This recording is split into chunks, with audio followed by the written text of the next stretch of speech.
Time to shave it off and come on home, as Bomani Jones would say.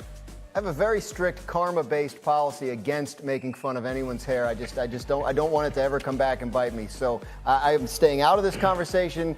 Enjoy letting you guys have your thing. Meanwhile, welcome back to Get Up. We're coming to you live from the Seaport, brought to you by Grey Goose. And we start with last night's game of the night. A lot of action between the Sixers and the Nets. Was there a game or were there just just action, and we'll get to that. Joel Embiid and the Sixers looking to take a 3-0 series lead early in the first. All right, there's a lob, and then Claxton tries to step over Embiid, and Embiid actually kicks him, literally kicks him. He got like the world's longest legs, and he's lying on the ground, and he kicks him right in the groin. That was a flagrant one for Embiid. Claxton got a technical. Nobody was ejected. This matters. Not yet. Not yet, because here, 17 seconds left in the third, Sixers down by 4. James Harden's going to drive on Royce O'Neal and gets called for an offensive foul. He doesn't like the call, but it got worse. Look, the review shows that he hit him in the groin. They give Harden a flagrant 2 and throw him out of the game. Well, I was confused. I was confused. Everyone was confused. Everyone in the building was confused. Now early fourth, Nets up 4. Claxton dunks on Embiid and gets in his face. The only person who did not think this was a technical foul and an ejection was Jay Well. There's Joel Embiid saying, "Get out of here, Nick Claxton." Officials just said, enough of this guy. Second technical, he's ejected. They also played basketball. About 5 minutes left in the fourth. Sixers down by 5. Embiid's going to spin and make the fading mid-range jumper. That puts the Sixers down 3. 48 seconds left. The game tied at 96. Tyrese Maxey, this is a nice step-back 3. It's fun to watch the game. 10 straight points to Tyrese Maxey. Bailed the Sixers out. Looked like he was having a lot of fun. 14 seconds left. Nets down by 2. Spencer Dinwiddie drive. Embiid says, get that out of here. Using his hand this time and not his foot. Coming up big defensively. Final chance for the Nets. They're inbounding the ball with 8 seconds left, and it doesn't go well. Not quite where you want to go with giving D'Anthony Melton a steal on the inbounds pass. He goes all the way. Sixers hold on to win. Embiid had 14 points, 10 rebounds, and that one kick. Here's what Nets coach Jacques Vaughn had to say about it. I don't think I've ever seen that in my career before, Alex. For a guy to intentionally kick someone in an area that none of us want to be kicked at or towards, and for him to continue to play. I've never seen that before. In a game, and the guy continues to be able to play. You could see what they were doing, just trying to get a rise out of me. I'm too valuable, especially after the first one. And, you could see, what the game plan was. Got to hit them, got to, make me frustrated so I could get ejected. I'm too mature to put myself in a position where I'm going to get ejected. That's not necessarily a highlight reel to back up a claim of maturity by a guy, but we'll move past that. Tim Legler back with us. Should Joel Embiid have been ejected? Plain and simple, should he have been thrown out of the game for that? Yeah, he should have been ejected for that. And look, I know he was provoked. Claxton stepped over him, but that's an intentional kick to the groin area. Now, it just so happens that he missed his target. But to me, when you're trying to make this determination, it should just be intent. What was his intent in kicking Claxton in that situation? I agree with Jacques Vaughn. You just don't see guys stay in the game after something like that. So it was very surprising to me. And maybe Joel Embiid had this right, because once they went to the cameras and made the ruling, Joel Embiid started pointing at, I guess, his name on the back of his jersey. Maybe he's right. He's saying, listen, I'm Joel Embiid. They're not throwing me out for that, because it seemed like maybe something there played into it, because it was obvious to me. And I think any officiating crew typically sees something like that. They look at the replay and they see the intent behind it. A guy's going to be ejected. Now, the suspension would be a different thing. Draymond's past history played into it. Joel Embiid doesn't really have a past history of these types of things. So the suspension is a different discussion, but the flat-out ejection flagrant 2 in the moment, yeah, I think that should have been the case. After covering Draymond Green in the 2016 playoffs and all the various kicks he had to Steven Adams, I thought I was done with this thing. And after last night, I'm clearly not. We're back to judging groin kicks and whether somebody kicked a guy or where he kicked them or what happened. I mean, look, at the end of the day, I think to Tim's point, the fact that Joel Embiid didn't quite connect is probably why the refs decided not to throw him out of the game. I mean, Tony Brothers, the crew chief last night, essentially said as much after the game. But between this play and the James Harden play, it was just a very confusing night at the Barclays Center in terms of how the referees were adjudicating these calls. It was, and you were there watching it. Well, you've just heard the Biden administration You mentioned the James Harden. Let's get to that, because James Harden, if you listen to what he has to say here, did not believe he should have been ejected from the game. Like, unacceptable, flagrant too. Like, the first time I've been ejected, I'm not labeled as a dirty player. You know what I mean? I didn't hit him in a private area.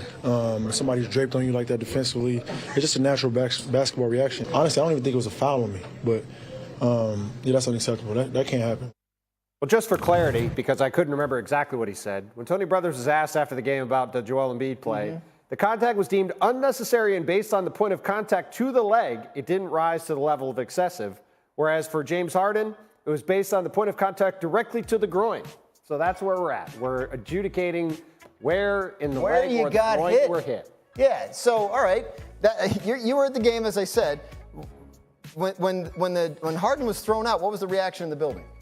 Stunned. I mean, everybody on press row was absolutely stunned. I thought it was maybe going to be an offensive foul. I mean, I guess you could maybe say it was a flagrant one. Nobody thought James Harden was getting ejected, including James Harden, who after the game was obviously very upset when he was talking about it. But, I mean, look, at the end of the day, the NBA has created the situation where players are now incentivized to try to get these flagrant foul reviews, because you accrue flagrant foul points during the playoffs that can lead to suspensions down the road, and it also gets you 2 points and the ball back in the game. So this is something the NBA is now set up to where this is going to happen over and over and over again. We saw it a few times last night. We've got 11 games over the next 3 days. We're going to see it a bunch of times over the weekend too. Tim, what do you think Draymond Green was thinking as he was watching the Sixers-Nets brouhaha unfold? I can't imagine Draymond Green's reaction when Joel Embiid was not ejected from that game. I would have loved to have been a fly on the wall wherever Draymond Green was last night watching that, because I know he was anticipating that. At minimum, this has to be an ejection, and it wasn't. So, yeah, obviously he's upset. The Warriors are probably livid over the fact. They've got enough issues on their own hands right now in that series, so they're not going to get too caught up in this. But there's no doubt they had discussions about it, and they feel like this was not justice was not evenly served in these two examples. So, yeah, he had to be livid. The Harden play, to me, that's completely, obviously unintentional. I mean, nobody's going to try to ring the bell with one hand while they're dribbling the ball with the other hand. All right, that's just not going to happen. And that, to me, should have been, if you want to call it offensive foul, fine. No way that's a flagrant. And certainly, if you're going to go flagrant, stop at one and keep James Harden in the game. That was one of the most bizarre ejections I have seen. Not much different than a guy driving to the rim, lifting his knee or his foot up into the chest of a defender. At most, you're going to get an offensive foul or a flagrant one.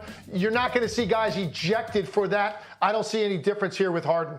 So much time this week spent about should it be flagrant one, should it be flagrant two, should it be an ejection? How about if we all just stopped kicking and hitting each other? Like, would that be helpful? Nice. Is that a possibility? It'd be nice. In the it's a NBA good plan playoffs. for us.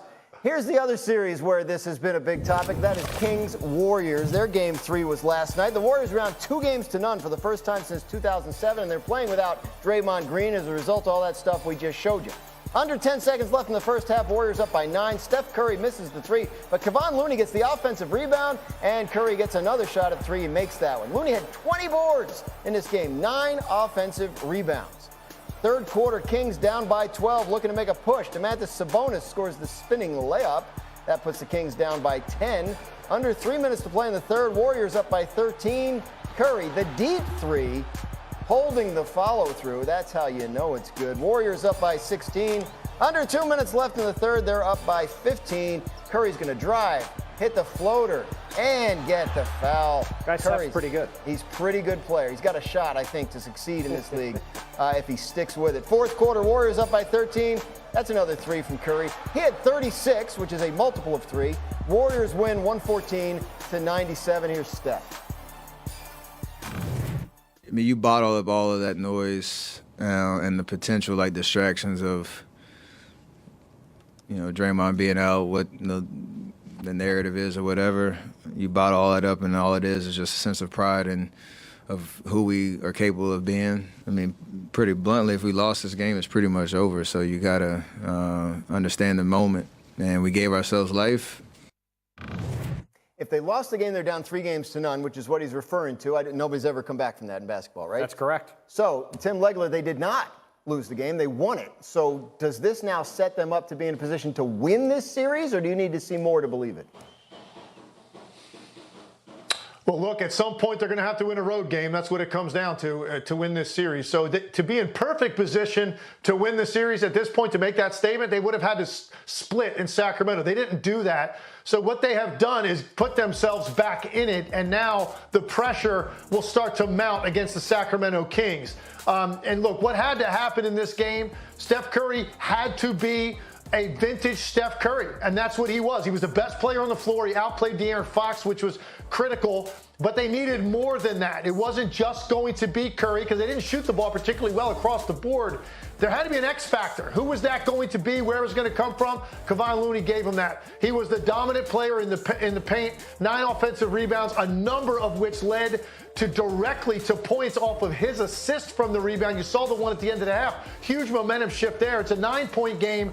Instead, Kings don't get a stop. Instead, now Curry hits a 3. You're down 12 going into halftime, and the building is rocking as the guys leave the court. So you cannot put a value on what Kevon Looney did in this game. They don't win it without his performance. You heard Steph Curry talk in that clip about pride and about dealing with distractions. This is not the first time the Golden State Warriors and Steph Curry have had to deal with Draymond Green causing distractions. And Steph Curry is one of the most prideful players and one of the greatest players the NBA's ever seen. And this was about Steph Curry, as Tim said, putting his team on his back and carrying them over the line. I thought he was going to do this going into this game because he's an all-time great player, and this is what all-time great players do. And to me, the Sacramento Kings had a chance to put away the defending champs last night. You've asked about the 3-0 stat before. Yeah. The fact that they didn't, I think Golden State is coming back and winning this series because they got a chance to get off the mat, and they did. I'm with you about one thing. I was pretty confident Golden State was going to go win that game somehow. You got to knock out the champ to beat the champ. Much more NBA coming up in the show, including a big night for the Suns dynamic duo in LA. We'll tell you why there's a recipe for disaster potentially unfolding with Kevin Durant's team. Plus, now that the Eagles have paid Jalen Hurts the big bucks, do they need to think about protecting him from himself? His coach was asked about it, and we'll tell you what he had to say next.